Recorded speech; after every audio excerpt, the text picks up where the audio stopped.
So, I got a new computer recently, and to do a recent test, I wanted to see how good of quality I can record videos, activities, and games on my PC.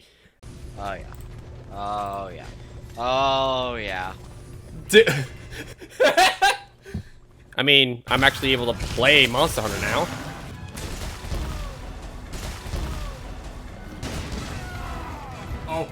Oh god. No, no, no, no. No, no, no, no, no. Ah! Owie. Oh! Ah! Fuck! No! Ah! So, that's pretty cool. But I didn't just want to make a bland, boring gameplay video with the bare minimum amount of commentary of my mediocre, silent, try-hard garbage play. I wanted a bit of a different approach. Instead, I decided to ask myself what benefit I could give, even if it's just a really stupid, small thing. And I decided to settle on a game of Paladins. There is just one little problem that I have. I'm not good at Paladins. Believe me, I'm really trying to improve. I've been spectating a lot of my games in order to try to get a little bit better, but I kind of hit a bit of a wall. There's a ton of information that I don't know about the game. Tons of playstyles, strategies, learning why things are the way they are, or why this player is just so good. Your aid is appreciated here.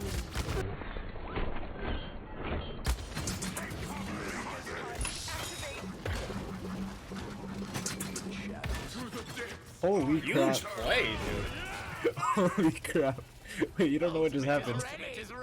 Yeah, I walled them off and then you killed them all. Yeah.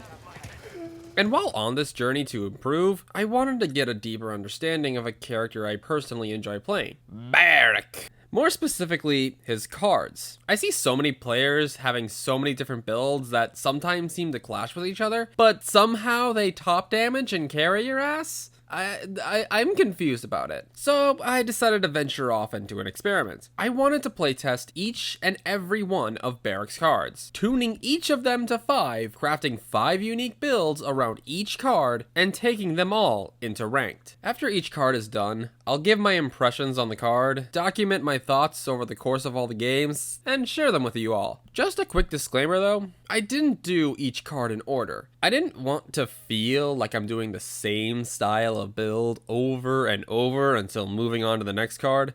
So while gathering the footage and doing all the builds, I did the leftmost card on each of the 4 categories first, going from top left, right, bottom left, then right, and looping back to the second card of the categories. So yeah, I'm getting all these fresh off my mind when I'm finished with these cards, and this is the order that I'm going with. Hopefully this will be fine for you guys. Now, with that all out of the way, here are the 5 builds that I used with this card. Doing this video made me immediately realize that I'm gonna have to relearn Barik and relearn him hard. I was used to only a couple Barik loadouts, and I was very hesitant on experimentation. I was uncomfortable on a lot of these playstyles that I made up for myself, and very quickly had to play this character like I'm playing a cardless champion.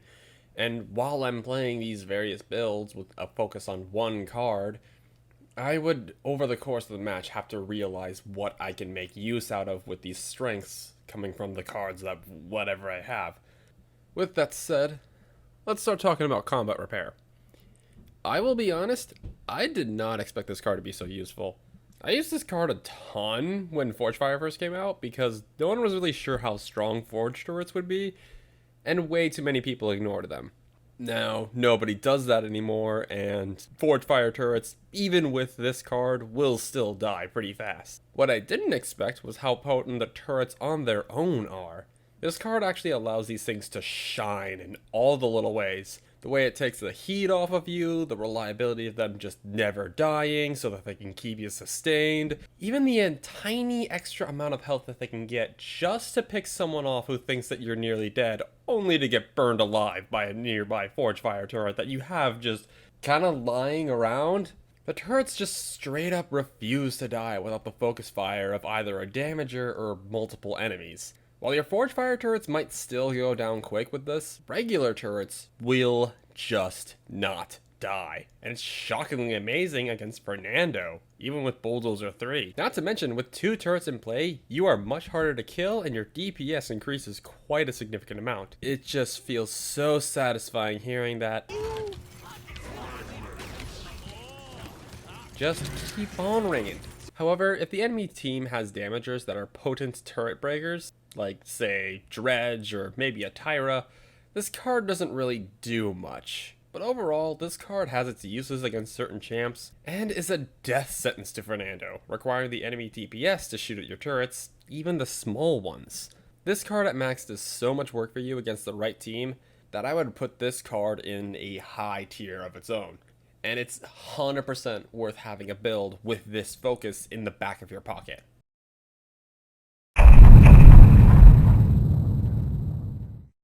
Here are the 5 builds that I used with this card.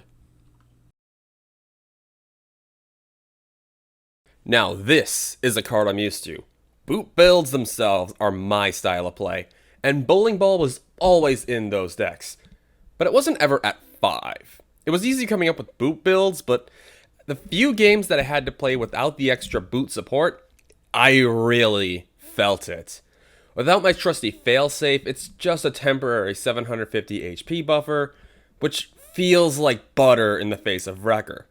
However, even with failsafe as a backup card, the shields don't stack. You have to space out that burst of extra health, and in the moment, it's actually pretty difficult to space out. Or maybe I'm bad. However, I'm not saying that this card is bad, in the slightest. I can recall a few instances of this card making a huge difference and single-handedly helping me survive. But is that on the card itself? Not really. It was more or less to the support that I had, but it is a very good burst option. Now I'm a bit of a bad player, and sometimes I can't tell when our team is not going to be handled the crumpled ball of enemy raw damage coming our way at a big ball of death. And so this burst option of shielding can really save your bacon. But to me, the card alone doesn't feel like it does enough to keep the damage at bay, but rather more as a stipulation for you to get out and dodge. And that's not even mentioning the weaknesses of boot builds. Crowd control. Seriously, facing a rooting, cripple field, burn monster comp really limited how often I could use this. Now overall, I really love this card, and it's a great card. But on its own, it really doesn't help nearly as much as people make it out to be. It needs some support from other cards to really shine, and because on its own, it's just brave and bold, but on a cooldown. I also personally don't recommend going boot builds against CC heavy comps, but that's not to say that you can't do that. I've done boot builds against CC heavy comps a lot of times before. Don't let that stop you. With all that being said, I rate Bowling Ball more in the mid tier, with the only reason for this being is that you need other cards in order to make this good. It's not as good of a standout, standalone card. Is it worth making a build around? Yeah, but not at 5. There are better cards that you can use.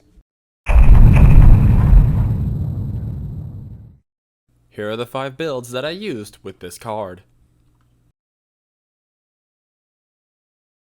Why is no one talking about this card? I scoured throughout my friends who all say the card is useless, but just how? Is there something I'm missing?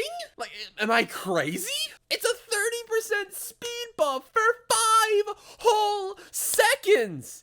Do you realize how good that is on a tank? Tanks love speed. And I know what you're thinking. Oh, it's only good for shield strafing or shield straddling. But have you played with this card? Like in an actual game?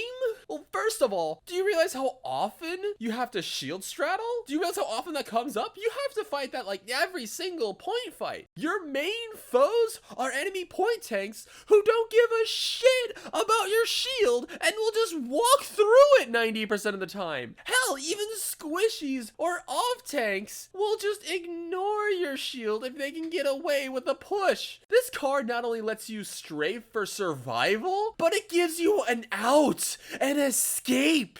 Plus, if the Inara decides to run cripple, shield strafing is basically useless. Editor's note. I fought 4 cripple Inaras during this session. I'm not joking about that. 4 cripple Inaras. But with this card, it's actually not that bad. Granted, you will still need some resilience. But the shield gives you something that no other card can give you. A second movement option. A movement option that works in the face of slow, cripple, CC, everything. This genuinely opened my eyes to the struggle of boot builds that I suffered for so long. Also, did I mention this buff lasts for 5 seconds? I already said that movement on a tank is good. Do you realize how much track you can cover in 5 extra seconds? You don't have to use this defensively. You can just be aggressive. Again, second movement option. You can charge enemies while still having boots in your back pocket, or vice versa. That's right, Inara. Run! Run from the speed boost Barik! You can't run from me! What do you do with a speed boost Barik? What do you do with a speed boost Barik? What do you do with a speed boost Barik? Send them back to the spawn room. Way down she goes now, way down she goes now, way down she goes now, send them back to the spawn room. Sorry about that. Play with this card. This has been the most fun that I've had in a long while. If you think that this card only has one use, seriously, think again. Now, there are a couple of things that you should be aware of. For one thing, this card does help allies too, but you're not really gonna get use out of that. For one thing, a lot of people don't really realize that the shield provides a speed boost, and when they do get the speed boost, they kind of don't really notice. They kind of think it's an accident, like, wait, why am I fast for 5 seconds? Again, you can just have this for selfish reasons. And another thing that when I was testing this in this training mode, you only get the speed movement buff once. The speed buff doesn't refresh if you straddle around your shield, and once you use it, you can't refresh it. This 5-second buff only lasts the one time you go through it. Perhaps when I get better, I can time the speed buff to near when the shield is out, so that I can have a much easier time defending myself. But that is also much more of a theory crafting than an actual thing. I'm rating this as a top tier card because I haven't had this much fun with Barik before. This card feels good. It's not a joke. I'm serious. Play with this card. I haven't had this much fun in so long, guys. Have fun with Barik.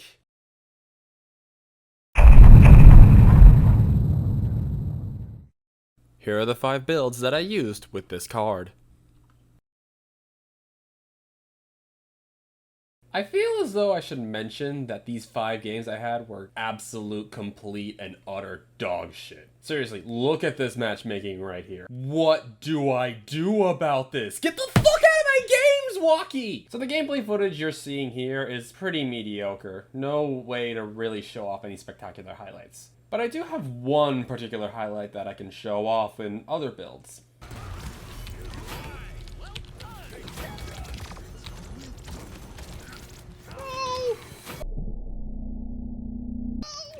Thank you! Oh my god! Oh, for sure you weren't goner. I don't know how I lived that. The fucking brave and bold card filler.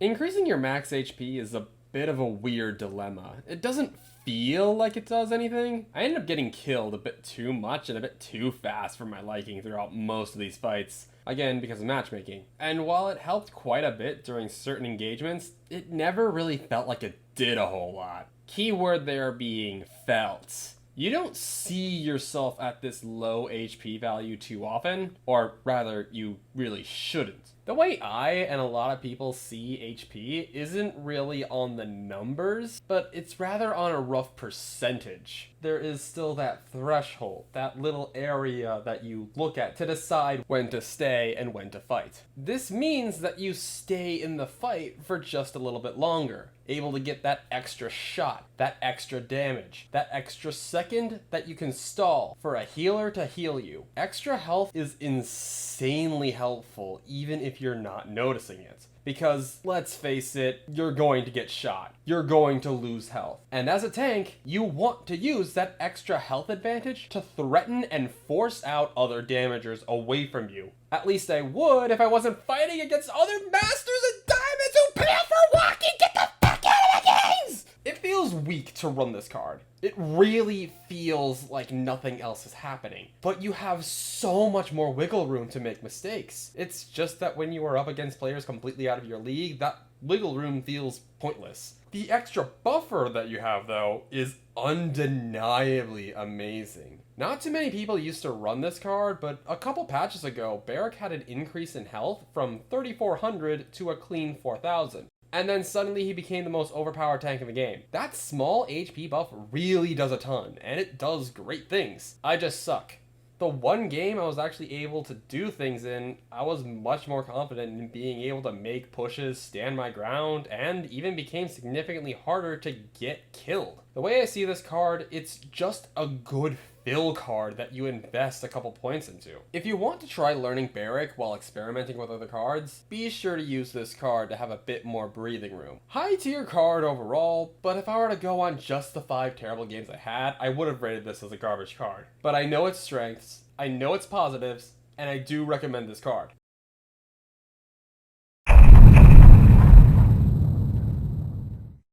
Here are the 5 builds that I used with this card. So when I looked at the base stats of this card, I always personally saw it as a worse healing station. Turrets fire 1 bullet every second, so you do gain the same amount of healing per tick. So overall, the total healing per second you get from field deploy is comparably worse. The thing is, you also don't have to stand right beside it in order to get the value for it. So the card has to be good, right? You sacrifice higher healing potential for the ability to hear whenever your turret fires a shot, right? See, here's the problem. In practice, if you aren't defending your turrets, they will die. Good players are always looking for something to do. If you are hard to hit or tough to bring down, they'll just shoot something that they can shoot. And if a turret is in their line of sight, well, you can bet that turret is going down. Barik is the type of tank that the longer he's able to set up shop, the more dangerous he becomes. And players know this and will destroy the turrets because they are so used to the turret providing so much power to Barik. Not to mention, your turrets aren't really meant to stay in the line of fire for very long. You want to limit sight lines so that they can help you in battle, the point tank, or in the main lanes. And sometimes in the off lanes when you're having a hissy fit about who's the point tank. Seriously, Koa, get off point. You don't have to. Your turret's best strength is helping slow aggression. And they do that by providing a minor distraction when you're pushed and helping you keep in the fight with other cards such as Healing Station, slowing down their aggression even further and keeping you more of an obstacle in their path. This card just doesn't do anything. The condition of heal on turret bullet is so specific and hard to make use out of. Even when players ignore your turrets, they're ignoring your turrets because they're not shooting at anyone. So they don't even help. I couldn't find a good position for these turrets to fire on and heal me while not having them get destroyed. I have to rate this card as a low tier. I had to defend my turrets much harder and put them in much riskier spots than I would have liked to in order to get value out of these puppies. Difficult to use and a lower reward than Healing Station. Not a good card. It feels too much of a hassle. Here are the 5 builds that I used with this card. Keep an eye on Khan, right backside. On the right side, push. Yeah, emoji right, pushing right. Ah, you try to put my shield up!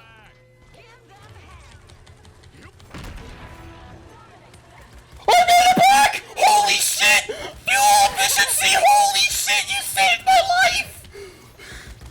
I'm genuinely shocked at how useful this card ended up being. It's not really useful in the traditional sense. It's a different type of strength. And I found myself fighting this card's strength at times. Sometimes canceling rocket boots early, sometimes forgetting how long this thing lasts. You have to use this card in a very different way. And it offers some pretty different strengths. The first strength I noticed, peel power. Now, I have to say this right off the bat. If you are not a point tank that peels for your team, you're not playing point tank right. There are not many conditions where you shouldn't be peeling for your backline.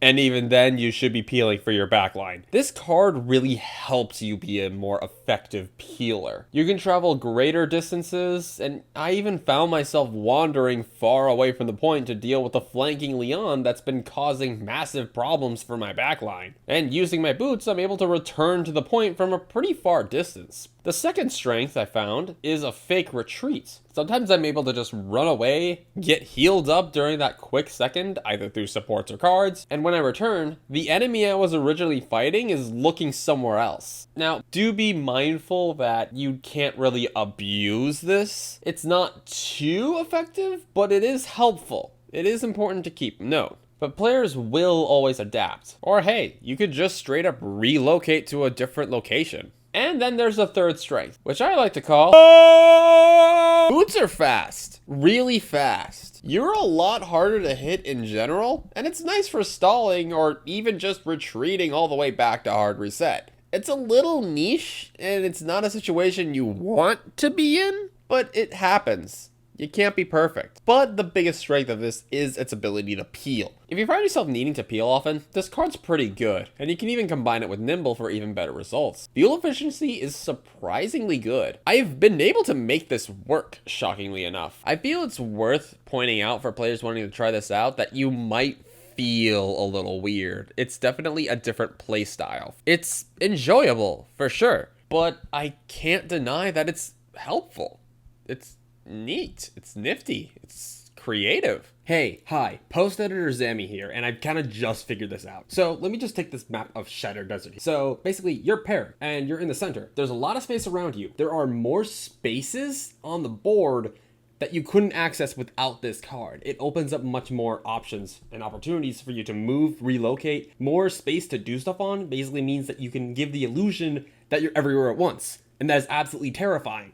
And that's what's actually making this good. At least I think. I don't know. This is just how I'm able to explain it in my own head, and that's how it makes sense. Just because of how somehow working it was, I'm giving this a low high tier. I really can't justify putting this in mid tier with how helpful that it actually saved games. And I don't feel right putting it in high tier because it feels weird. I want to play with this more. Maybe you'll enjoy this weird, but I also completely understand if it's not your thing.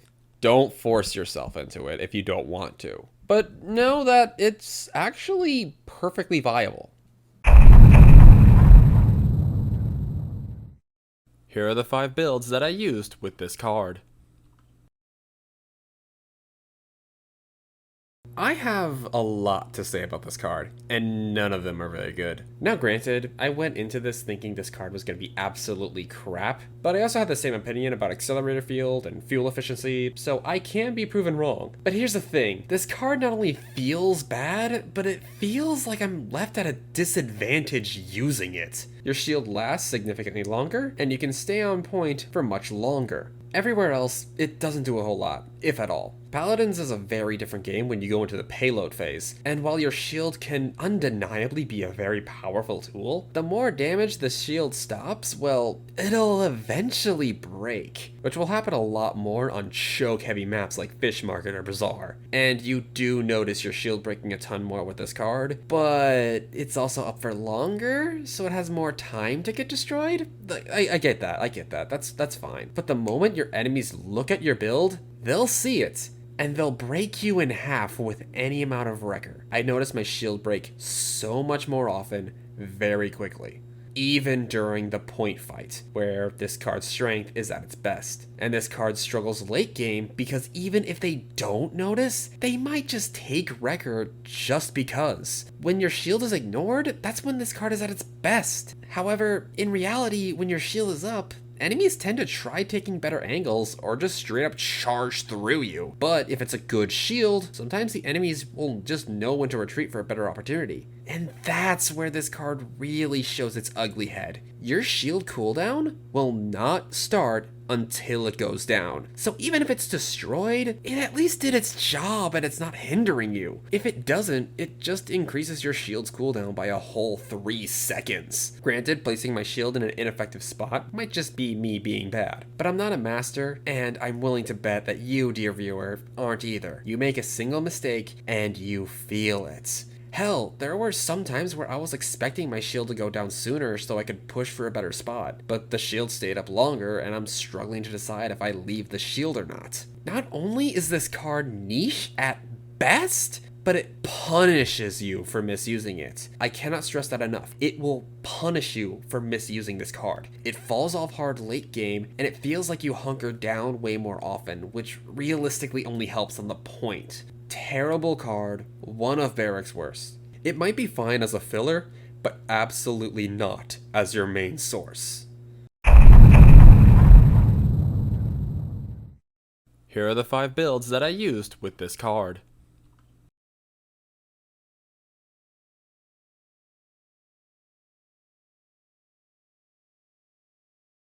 Hey, remember when I said that everyone and their mother knows to break Barik turrets?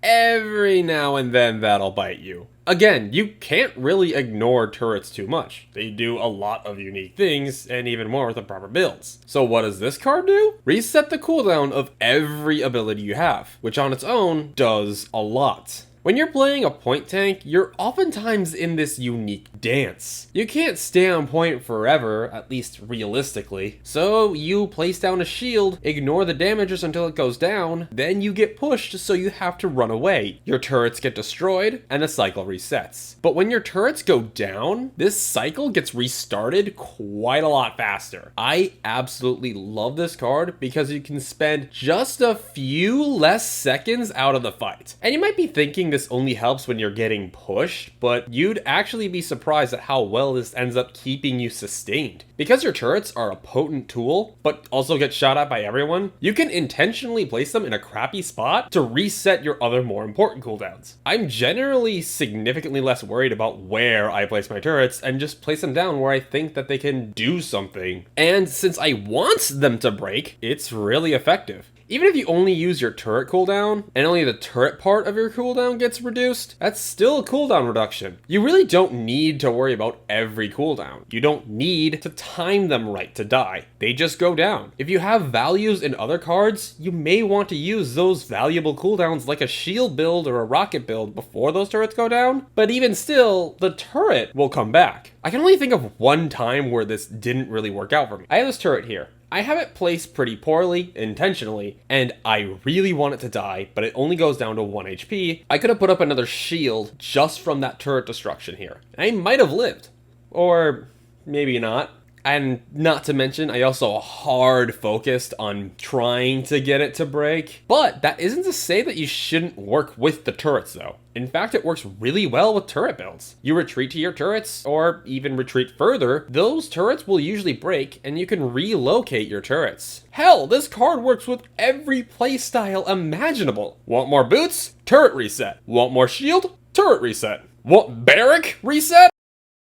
Turret reset. The condition of when turret dies is surprisingly easy to control in the flow of the game, and it just works with anything. The cycle and dance you perform with other tanks just becomes so much easier. And while sure, it doesn't help much when you're pushing their teeth in and just pressing W, Barik also isn't really a W tank. If you're able to get away with pressing W, you're probably already winning and you don't really need any of the other cards to push through. Also, did I mention this card feels really, really good with Chronos? It literally doubles its effectiveness. This is 100% one of Barik's best cards, simply because it synergizes with so much. Its abilities aren't as pronounced as other cards. You don't notice them too often, but when I'm looking back and I'm reviewing the footage, holy crap did I abuse the shit out of this. And it only gets stronger the longer the fight goes on. It may not be the best in quick, rapid succession fights where your entire backline gets destroyed in a nanosecond, but if this fight keeps going on and on and on, that is when Barik shines like a goddamn diamond. diamond. Nah, fuck that. Not a diamond.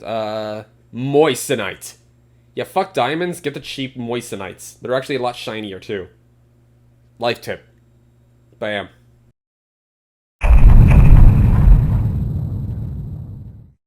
Here are the 5 builds that I used with this card. So I'm pretty deep into this experiment already, and no matter what I've done so far, all of these cards have done something. Keep in mind that these were games number 41 to 45. I can't think of a single moment where this did anything. There are certain cards that don't feel like they do too much, but they do a lot in the background when you look back at it. With Field Deploy, I could have at least talked about why it's bad and why it doesn't do anything. This card just literally doesn't do anything. See, with Paladins, no matter what, it's almost impossible to make a, quote, bad build. Cards do stuff. The only difference between a bad build and a good build is mostly down to which cards offer the most impact. Cards are deemed good and bad based on how much of a difference that they can make. How much work do they put in? Do they change the way that you play the character? There's nothing inherently wrong with Forged Alloy. It buffs your turret's HP values. But that's it. It's incredibly pointless. And hey, I'm used to playing a near cardless Barik at this point, and this card certainly feels as close as I can to a cardless Barik. At most, it drains an extra second of focus away from you, but that never really came up at any important time. Besides, there's a huge difference between you living for 1 extra second and your turret living for 1 extra second. If you live for 1 extra second, your entire team can come to your aid. You can use that extra cooldown, or you can even get lucky and dodge your enemies for a final blow. But your turrets? Those are stationary bastards who don't know a goddamn thing. I did a little bit of research doing this experiment, mostly looking for a couple of builds on the internet when I struggle to make some of my own, and every now and then on Paladins Guru, I'll notice a pro player with Forged Alloy as a filler. Hell, even one of the better loadouts has a pretty good win rate with Forged Alloy in the fill slot. So I decided to ask around a bit through everyone I knew. Everyone was basically clueless. You might think that it crosses a threshold for enemy point tanks to drain an extra second, but against a Nara and Term, you need it at 3 in order to do that. I eventually found one of my friends who gave me slight of an answer, mainly because it's the DPS's and support's job to break the turrets, and it can annoy certain characters like Willow or Victor, but that's it. Call me crazy, but toss this card in the trash. It does nothing to help you. I can't notice a goddamn thing.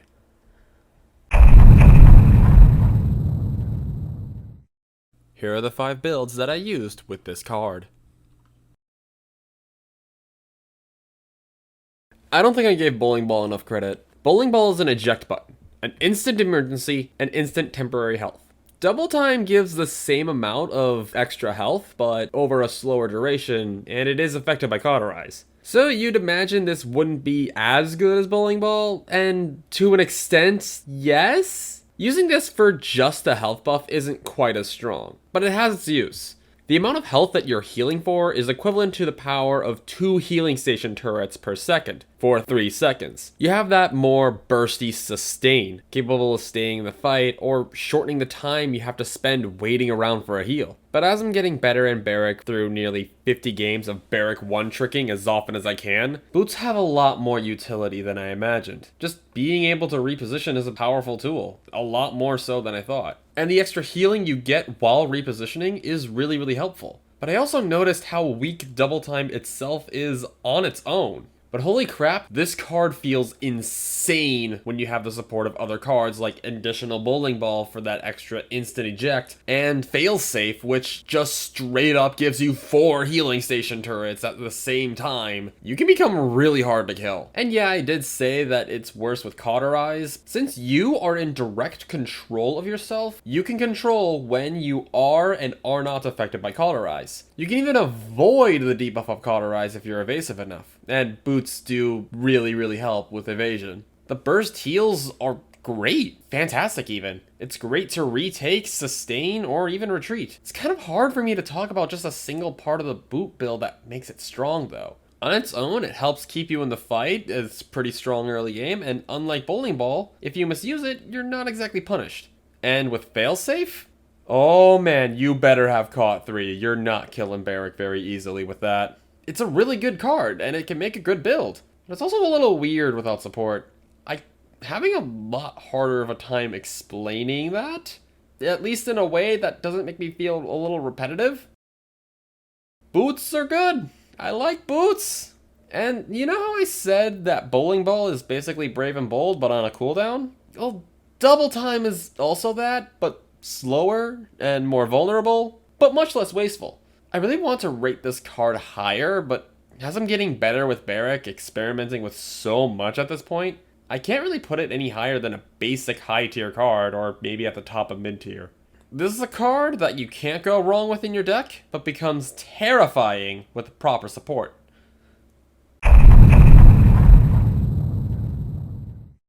Here are the 5 builds that I used with this card. 7-second cooldown. That's it. That's really all I can say. It's really, really good. Those 2 seconds are helpful. Barik's shield blocks off a ton of fire. It lets you stay on point for a while, hold some off angles maybe, defend a choke. Shield spam is good. This card can typically have some competition, especially with other combination of cards, but again, I'm looking at each of these cards on their own. And on its own, it does a damn good job. I can't really say too much about it. It's a 2-second cooldown reduction on a 9-second cooldown if you're running Fortify. And that's really good. I can't say too much about this card, and it's pretty difficult for me to say how good Barik's shield is on its own. Every single game, I rely on this shield. It's my bread and butter for staying alive, blocking off damage so I can keep shooting my shotgun, even securing some kills sometime. At this point, I can only really say that you likely shouldn't be depending too much on this card if you're with another shield tank, because you'd rapidly be approaching Wrecker Inspiration. One thing I can say for certain, this card is perfectly balanced. Why do I say that? Because if this card gets a buff, you'd rapidly be approaching Shield Bot Fern territory. And Fernando was and is viable purely for his shield, and for a long while now. Good card.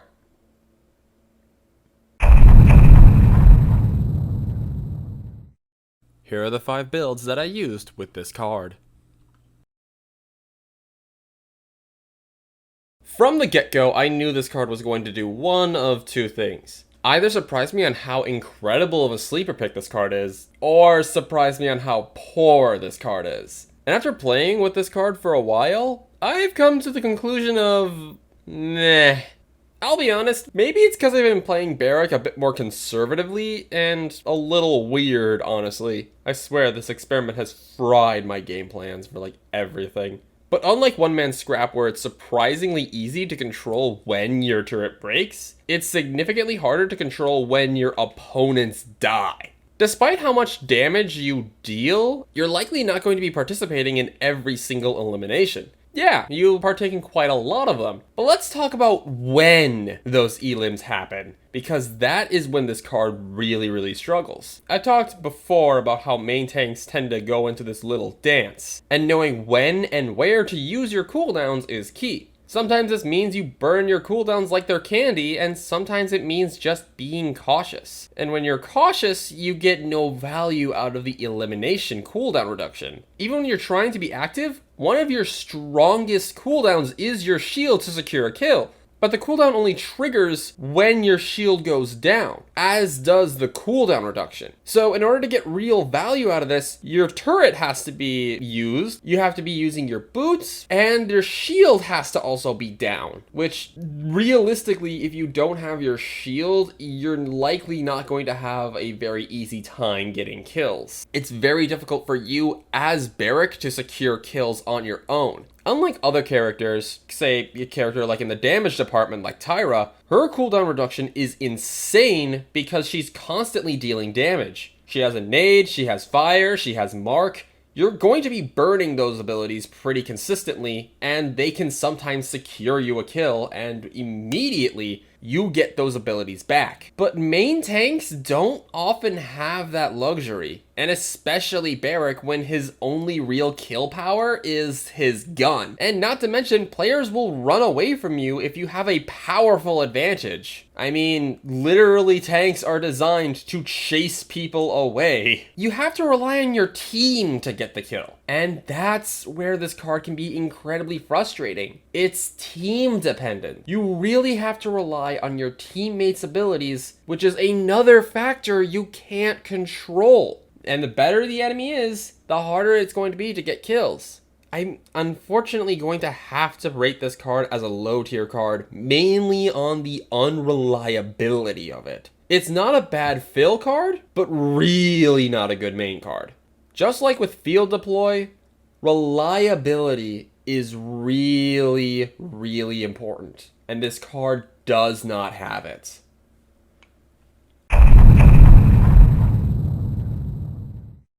Here are the 5 builds that I used with this card.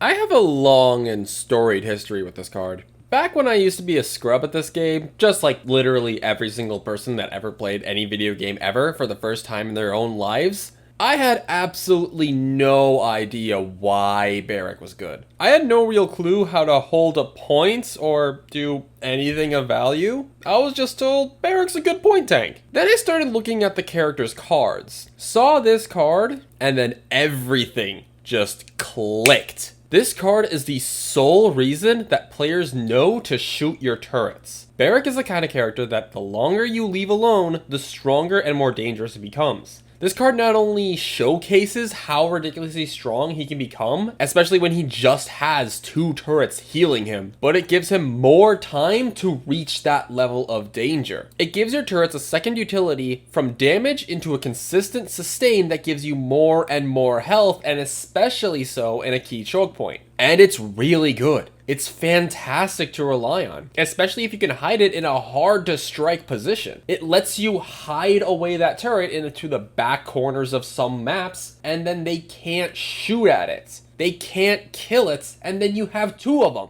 Plus, you don't have to be right next to your turret. It still heals you from a decent distance. But now I gotta start talking about the weaknesses of the card, because there are some weaknesses. After playing enough Barik, I'm starting to realize that holding a specific location can only do so much. While sometimes your team is really dependent on you holding, defending, surviving, or even pushing through a chokehold, you can't stay still forever. And not every game is the same plan. You do sometimes have to peel. Sometimes you have to take different attack angles. Sometimes you have to push into your enemy's chest so hard that they can't breathe. The minute you leave, you give up your healing station. That's not necessarily a bad thing exactly, especially when basically every card is a conditional. It's just, what is that condition? The condition of standing near your turret becomes helpful when the fights are even, when push and pull comes back and forth. When the teams are equal, this card's condition is at its strongest. When you just have matchmaking either on your side or the enemy's side, this card is barely ever going to be seeing the light of day.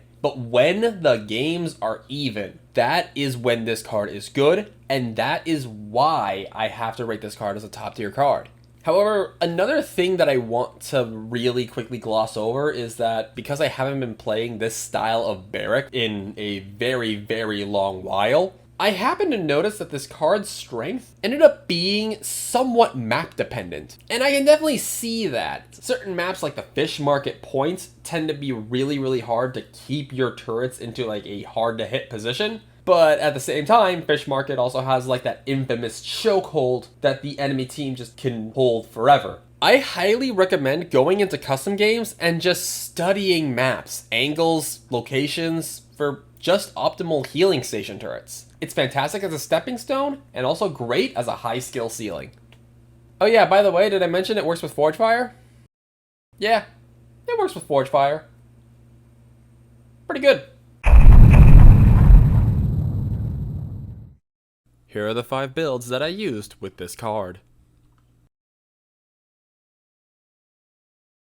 I think something might be wrong with me. I never saw use for this card before this experiment, and even still, I went into this thinking this card wouldn't do anything for me, or if it did, it wouldn't feel like much. But to my surprise, reducing your cooldown from 12 seconds to 8 seconds, a whole third of a difference, it makes this different cycle. It also means that any cards you have linked to your boots come back a whole 4 seconds faster. It makes me feel like I have to stall so much less to get these boots back. And when the cooldown is this extreme, combined with a 3-second shield cooldown from Fortify, you have this addicting cycle. The more cooldowns you can use, the better. But with this cooldown reduction, you can get extra security in your ability to tank. It also might be me getting better at this game in general. I'm realizing how much power you can get from just having your rocket boots. Simply getting into an advantageous position on your opponents, falling back to save your hide to keep you in a fight, the unique sustain that you sometimes can get. Just being able to use more abilities much more often to maintain your advantage always helps. It's a really good card in my surprise. I struggled about talking about cooldown reduction with Palisade because it was just so short of 2 seconds. This is a whopping 4. It feels like you just have boosts more expendable. You don't have to be so paranoid about using these at the wrong time. When the cooldowns come back a lot faster and the punishment for misusing them is so much lower because those cooldowns come back faster, that changes things so much. And even if you are perfectly using each cooldown because you're able to use them more often, more cooldowns, more abilities, that is strong. And if you're able to use them to their fullest potential, that's even stronger. It can feel a little oppressive. It's just like they can't pin me down. I'm shocked I was able to use this card so well, even without too much support from a traditional boot build. It's almost like my entire perception of what makes the power of rocket boots completely shattered to the point where I don't even use them for what I originally used them for and instead found an intense strength within them that I never would have found without having the high power of bowling ball and double time completely removed from my default builds, and maybe I never knew that what I was talking about in the first place, so now that I can actually use the raw cooldown.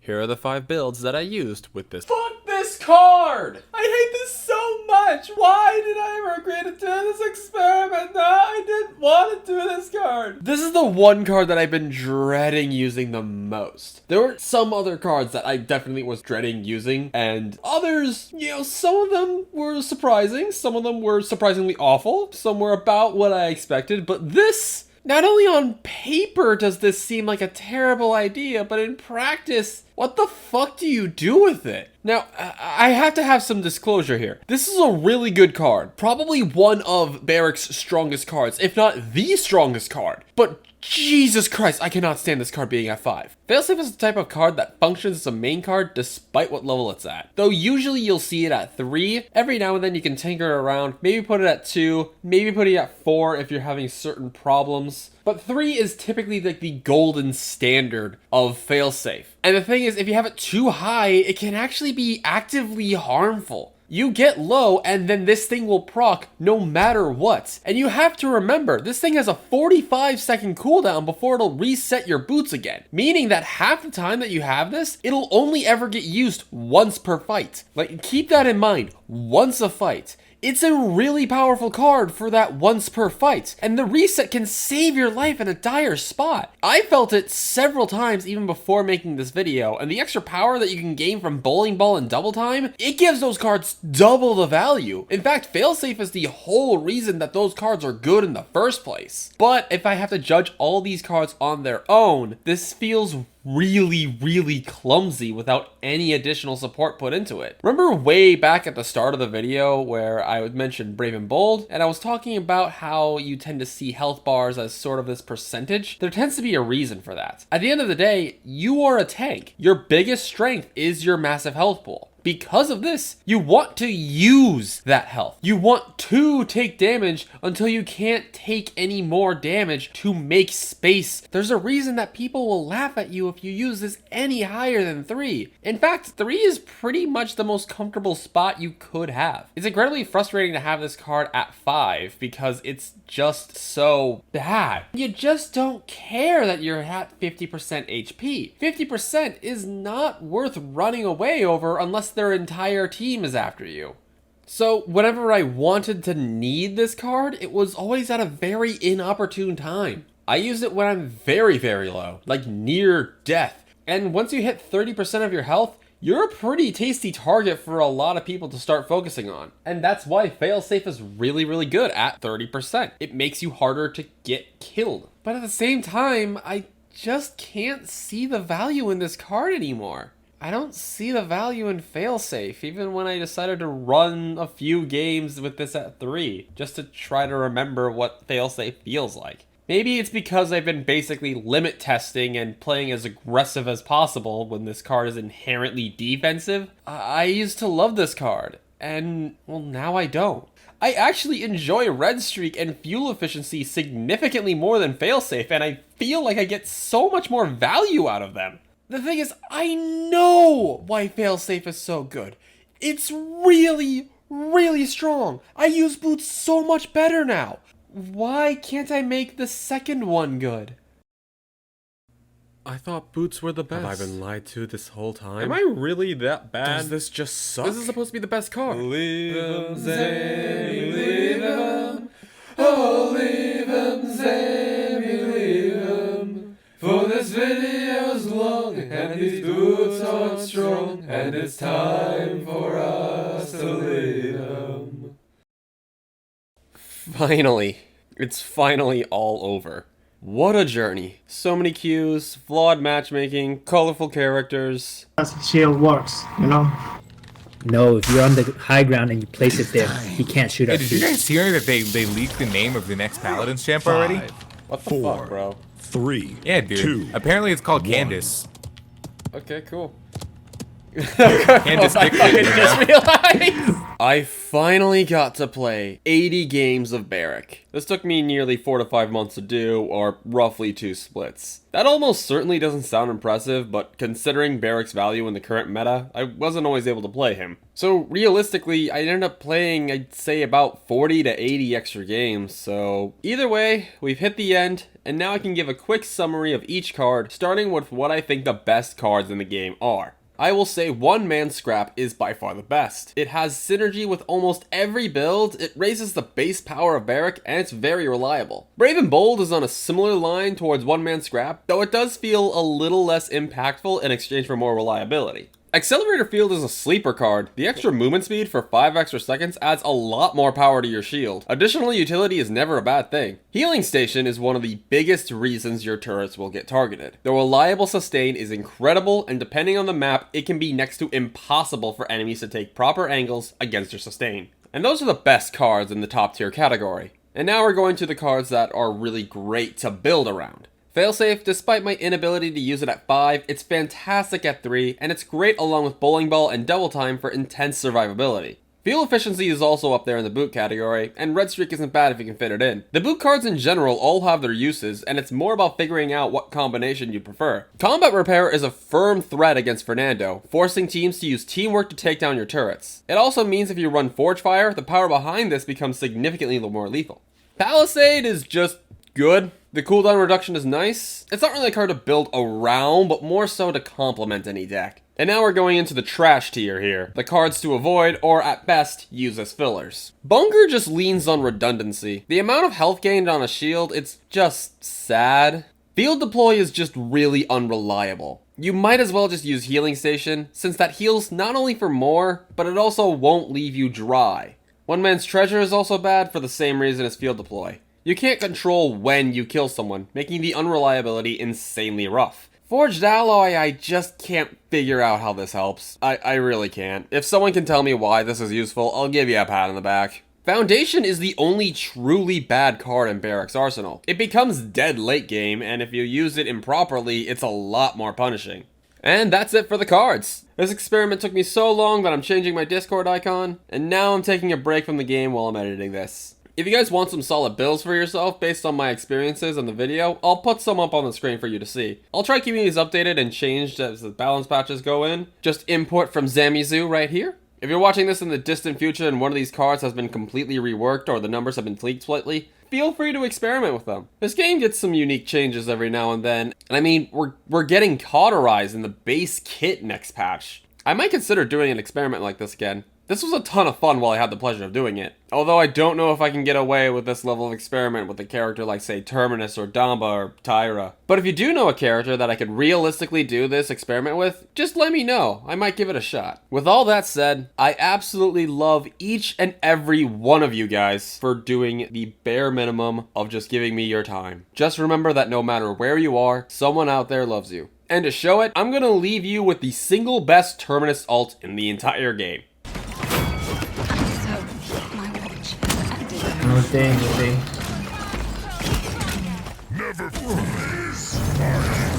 No fall así. Okay, so I actually didn't realize that they scored. I thought they threw, but then we won 4-0, and then I realized. Wait, did we? Wait, what the fuck? Wait.